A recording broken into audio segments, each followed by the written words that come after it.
ఇప్పుడే జీ5 app download చేయండి. చూడండి మీ ఫేవరెట్ టీవీ షోస్ ఎప్పుడైనా ఎక్కడైనా. నా దగ్గర ఏదో దాస్తున్నావు అని అర్థమైంది. ఇంకో 2 రోజుల్లో చెన్నై ఆఫీసులో మీటింగ్స్ ఉన్నా కూడా క్యాన్సిల్ చేసుకొని వచ్చేసాను.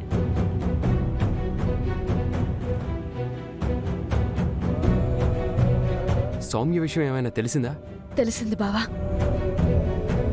ఆ విషయం గురించి నీతో చెప్పుకుంటే నా గుడ్డల మీదున్న భారం కొంతైనా తగ్గుతుందని అనుకుంటున్నాను.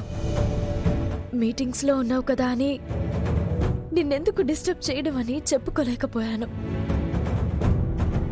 జరిగిందంతా ఇప్పుడు చెప్తాను బావా. మన సౌమ్యని కిడ్నాప్ చేసింది వేరెవరో కాదు, మన ఇంటికి ఫారినర్స్ వచ్చారు చూడు, వాళ్ళే.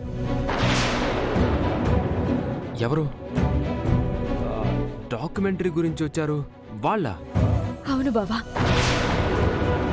నన్ను ఒక చోటుకి పిలిచి ఏమడిగారో తెలుసా? అమ్మవారి విగ్రహాన్ని తీసుకొచ్చి మీరు డేవిడ్ గారికి ఇవ్వాలి, లేదంటే పాప ప్రాణాలకి ప్రమాదం.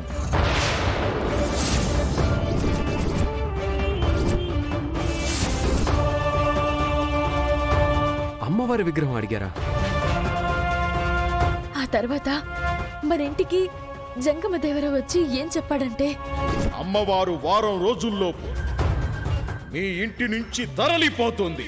ఆ పాపానికి తగిన శిక్ష మరణ శిక్షే.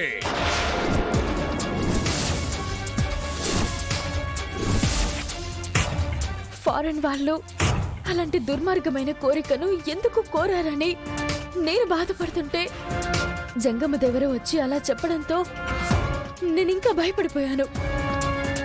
ఇంతలో అక్కకి ఎవరో ఫోన్ చేసి నాకంతా తెలుసు అని చెప్పారంట. దాంతో అక్క ఇంటికొచ్చింది. అయితే నా కూతురు గురించి నీకు తెలీదని సౌమ్య మీద ఒట్టేసి చెప్పు.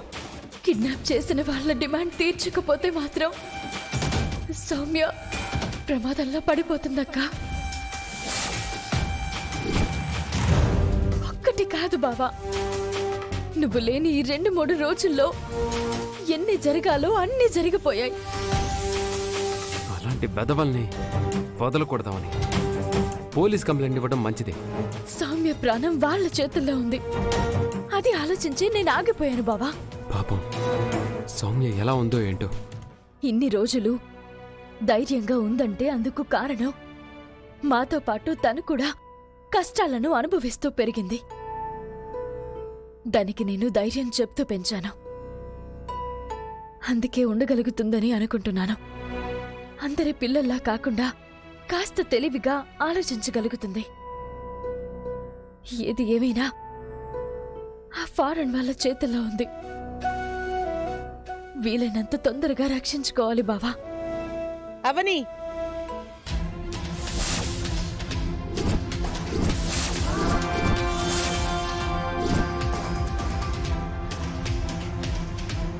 జీ5 యాప్ డౌన్లోడ్ చేసి అన్ని ఎపిసోడ్స్ పూర్తి ఉచితంగా చూడండి.